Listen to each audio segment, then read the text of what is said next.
How are you? This is Barbie and Flora with Two Friends and a Bible. Thank you so much for stopping by and spending time with us again today for another fun Bible trivia. If you need to pause this video and refer to your Bible and try to figure out who our person is, feel free to do it. Or you can just stick with us to the end and we'll tell you who it is. We're not going to reveal who the person is, though, until the end. So we'll get started in just a second. But just a reminder, please remember to subscribe, like, and like our video. We would appreciate it.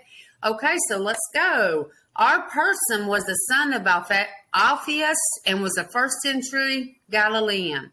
Our person is surprisingly an obscure New Testament figure, and despite the fact that the church has long considered this person the author of a book of the Bible, little else was ever recorded about them.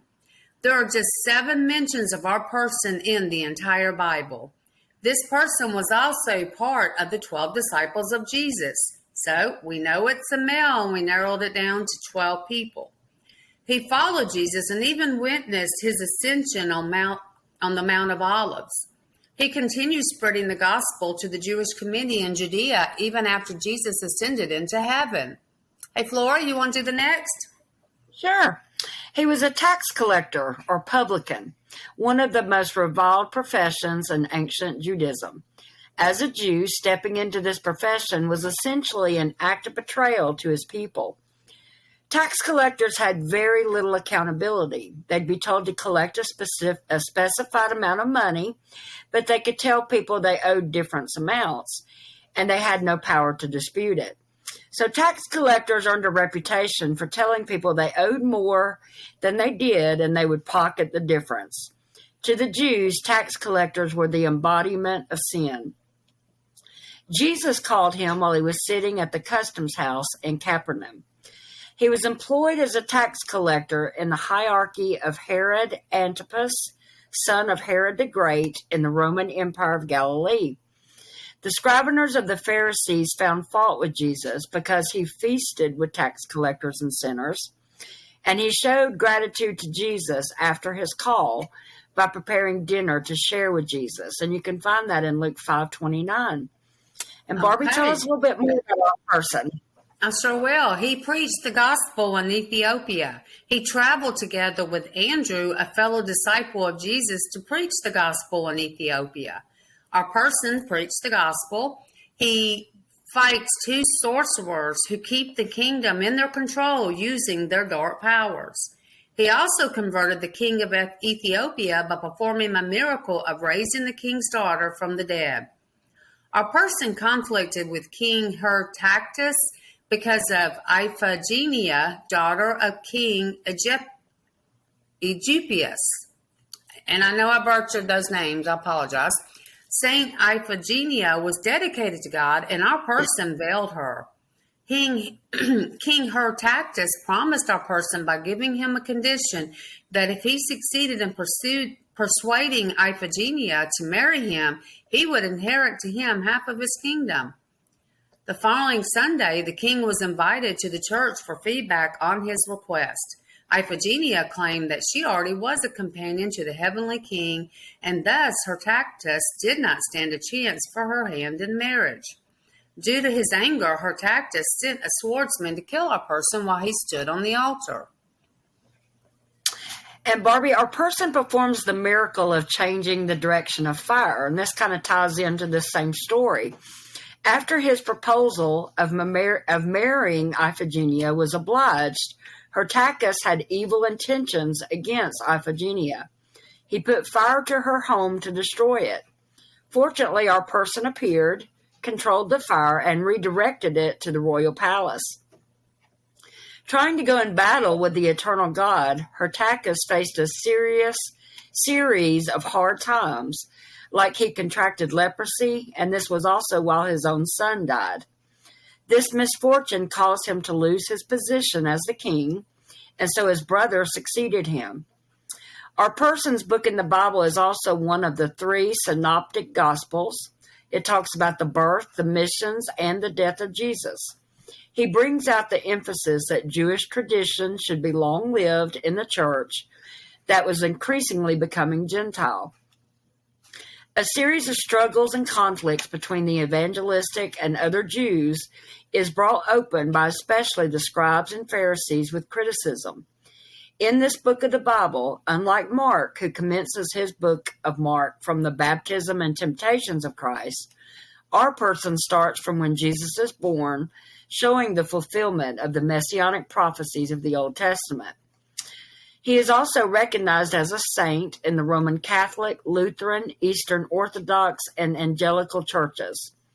When closely looked into, the churches which celebrate his feast on September 21st, that follows the Julian calendar, and then it's celebrated on November 16th in the churches that follow the Gregorian calendar. He is often shown in Christian art as one of the four creatures in the book of Revelation. Okay, so after our person had gone through many cities preaching the gospel, he entered a city known as Mormina, and converted many souls to Christ. He rebuked and expelled demons from the people of that city. Those who healed fell down before the apostle and offered to be his follower. He built a small church and appointed his fellow traveler as a platoon to be their bishop. The wife and son, Fulvian, were among the victims healed from demons.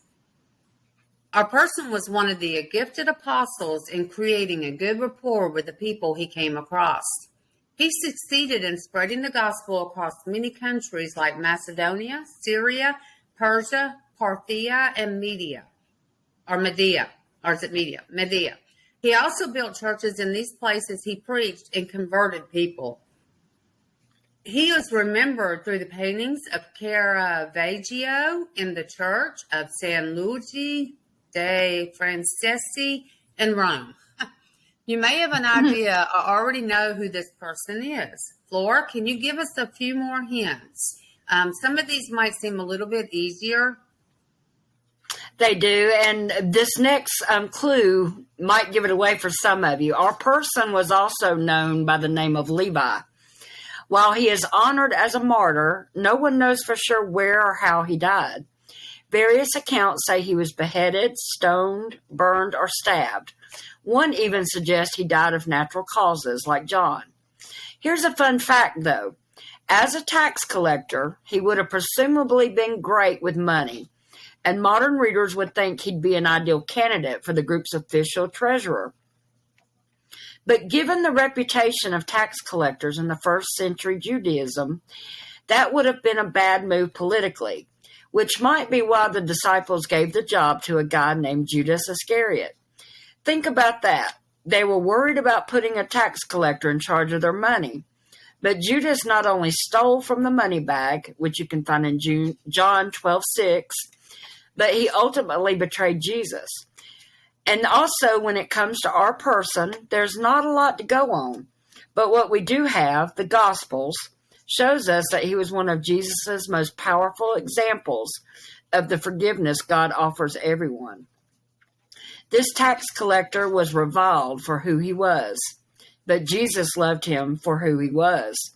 And despite his position as a religious outsider, Jesus gave him a prominent position within what would eventually become the largest religion in the world.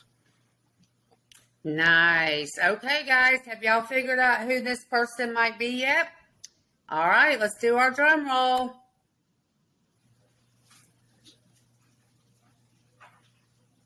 All right, it's Matthew. Yay. For those of you who got it, yay.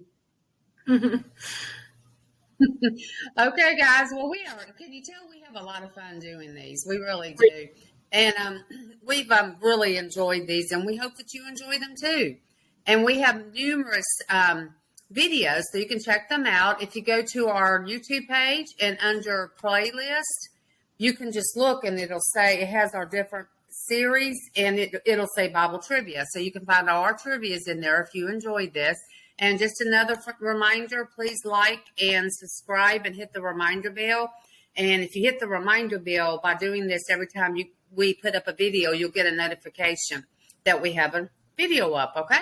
So until next time, thank you guys. Maranatha. Thank you. Bye-bye.